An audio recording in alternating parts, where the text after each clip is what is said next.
अंतरिक्ष बहुत बड़ा है, आप सोच भी नहीं सकते कितना बड़ा। सबसे बड़ी चीज जो आप सोच सकते हैं उससे भी बड़ा, वो है अंतरिक्ष। अब एक रेत का कण इमेजिन करो, पूरे यूनिवर्स के सामने हमारा प्लैनेट ऐसा ही है। अंतरिक्ष में बहुत सी अमेजिंग चीजें हैं, जैसे स्टार्स, प्लैनेट्स और गैलेक्सीज। ये चीजें इतनी दूर हैं कि हम इनकी दूरी लाइट ईयर्स में नापते हैं। एक लाइट ईयर मतलब जितनी दूर लाइट एक साल में ट्रैवल करती है। अंतरिक्ष में रहस्यमयी चीजें भी हैं, जैसे ब्लैक होल्स, जहां ग्रेविटी इतनी तेज है कि कुछ भी नहीं बच सकता, लाइट भी नहीं। स्पेस एक्सप्लोर करके हम यूनिवर्स में अपनी जगह समझ पाते हैं और ये भी समझते हैं कि कैसे सब शुरू हुआ। हमारा सोलर सिस्टम अंतरिक्ष में एक मोहल्ले जैसा है। इसके बीच में है सूरज, गर्म गैस का एक बड़ा गोला जो हमें रोशनी और गर्मी देता है। सूरज के चारों ओर 8 प्लैनेट्स घूमते हैं, हर एक की अपनी खासियत है। ये प्लैनेट्स सब एक जैसे नहीं हैं। कुछ पथरीले हैं जैसे हमारी पृथ्वी, और कुछ गैस के बड़े बड़े गोले हैं। ये सब सूरज के चारों ओर एक रास्ते में घूमते हैं, जिसे ऑर्बिट कहते हैं। सूरज की ग्रेविटी इन्हें वहां रखती है। प्लैनेट्स के अलावा हमारे सोलर सिस्टम में छोटी चीजें भी हैं, जैसे मून्स, एस्ट्रॉइड्स और कॉमेट्स। ये चीजें हमारे अंतरिक्ष के मोहल्ले को और भी खूबसूरत और अलग बनाती हैं। चलो अपने पड़ोसी प्लैनेट्स का एक क्विक टूर लेते हैं। सबसे पहले हमारे पास इनर रॉकी प्लैनेट्स हैं। मर्क्यूरी सबसे छोटा है और सूरज के सबसे पास है। वीनस बहुत गर्म है अपने थिक एटमॉस्फेयर की वजह से। अर्थ हमारा घर, जहां जीवन है। आखिर में मार्स लाल प्लैनेट, जहां पहले या अब भी जीवन हो सकता है। अब हम आउटर गैस जायंट्स की तरफ चलते हैं। जुपिटर सबसे बड़ा प्लैनेट है, घूमती हुई गैस का एक विशाल गोला। आगे सैटर्न अपने सुंदर रिंग्स के लिए फेमस है। यूरेनस बर्फ का बना हुआ जायंट अपनी साइड पर घूमता है। आखिर में नेपट्टून नीला जायंट अपनी तेज हवाओं के लिए जाना जाता है। हर प्लैनेट की अपनी कहानी है, अपने रहस्य हैं। हमारा सोलर सिस्टम एक बहुत बड़ी स्ट्रक्चर का एक छोटा सा हिस्सा है, एक गैलेक्सी। एक गैलेक्सी स्टार्स, गैस, डस्ट और प्लैनेट्स का एक बहुत बड़ा समूह होता है, सब ग्रेविटी से जुड़े हुए। तारों का शहर इमेजिन करो, वो एक गैलेक्सी है।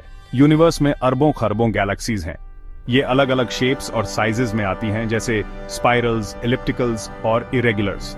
कुछ गैलेक्सीज हमारे करीब हैं, जबकि कुछ बहुत दूर हैं। गैलेक्सीज पार कर हम यूनिवर्स के स्ट्रक्चर और एवोल्यूशन को समझते हैं। भाग 5, आकाशगंगा, हमारा गैलेक्टिक होम। हमारा सोलर सिस्टम मिल्की वे नाम की गैलेक्सी में है। यह एक बारेड स्पाइरल गैलेक्सी है, मतलब इसके बीच में एक बार जैसा स्ट्रक्चर है और आर्म्स बाहर की तरफ स्पाइरल करते हैं। जब हम रात को आसमान में स्टार्स की एक बैंड देखते हैं, तो हम असल में अपनी गैलेक्सी का डिस्क देख रहे होते हैं। ऐसा माना जाता है कि मिल्की वे में सैकड़ों अरबों स्टार्स हैं और हम उसका एक छोटा सा हिस्सा है। दूसरे गैलेक्सीज की तरह मिल्की वे भी कॉन्स्टेंटली मूव और इवॉल्व कर रही है। यह एक डायनामिक और ऑ इंस्पायरिंग जगह है जो एस्ट्रोनॉमर्स को फैसिनेट करती रहती है। भाग 6, कॉस्मिक एबिस, ब्लैक होल्स का खुलासा। ब्लैक होल्स यूनिवर्स की सबसे रहस्यमयी और फैसिनेटिंग चीजों में से एक है। ऐसी जगह इमेजिन करो जहां ग्रेविटी इतनी स्ट्रांग है कि कुछ भी एस्केप नहीं कर सकता, लाइट भी नहीं। वो ब्लैक होल है। ब्लैक होल्स तब बनते हैं जब बड़े स्टार्स अपनी लाइफ के एंड में कोलैप्स हो जाते हैं।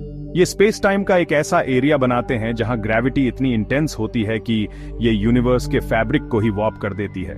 जो भी ब्लैक होल के इवेंट होराइजन को क्रॉस करता है, वो हमेशा के लिए अंदर फंस जाता है, वापसी का कोई रास्ता नहीं। ब्लैक होल्स टेलीस्कोप से दिखाई नहीं देते, लेकिन हम उन्हें उनके आसपास के मैटर पर इफेक्ट से डिटेक्ट कर सकते हैं। भाग 7, black hole mysteries and Marvels. Black holes physics की हमारी समझ को चैलेंज करते हैं और रियलिटी के बारे में गहरे क्वेश्चंस उठाते हैं। जैसे उस इंफॉर्मेशन का क्या होता है जो ब्लैक होल में गिर जाती है? क्या वो हमेशा के लिए गायब हो जाती है? साइंटिस्ट का मानना है कि सुपरमैसिव ब्लैक होल्स हमारे सूरज से लाखों या अरबों गुना बड़े, ज्यादातर गैलेक्सीज के सेंटर में होते हैं, हमारी मिल्की वे समेत। ये कॉस्मिक जायंट्स गैलेक्सीज के एवोल्यूशन में इंपॉर्टेंट रोल निभाते हैं। ब्लैक होल्स को स्टडी करके हमारी नॉलेज की सीमाएं बढ़ती हैं और हम यूनिवर्स के एक्सट्रीम एनवायरनमेंट्स एक्सप्लोर करने के लिए इंस्पायर होते हैं। भाग 8, आखिरी सीमा को क्यों एक्सप्लोर करें? स्पेस एक्सप्लोर करना सिर्फ हमारी क्यूरियोसिटी पूरी करने के लिए नहीं है, यह मानवता के फ्यूचर के लिए जरूरी है। स्पेस एक्सप्लोरेशन टेक्नोलॉजी में नए आविष्कार लाता है, जिससे कम्युनिकेशन, मेडिसिन और एनर्जी जैसे फील्ड्स में तरक्की होती है।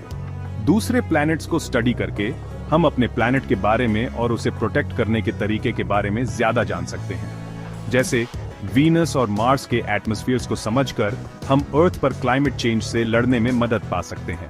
इसके अलावा स्पेस एक्सप्लोरेशन नई डिस्कवरीज, रिसोर्सेज और अर्थ के बाहर इंसानों के लिए नए घरों की संभावना देता है। यह एक स्पीशीज के रूप में हमारे फ्यूचर में इन्वेस्टमेंट है। भाग 9, स्पेस एक्सप्लोरेशन का भविष्य। स्पेस एक्सप्लोरेशन का फ्यूचर एक्साइटिंग पॉसिबिलिटीज से भरा है। हम इंसानों को वापस चांद पर भेजने वाले हैं, वहां परमानेंटली रहने की तैयारी कर रहे हैं और फिर मार्स और आगे भी जाएंगे।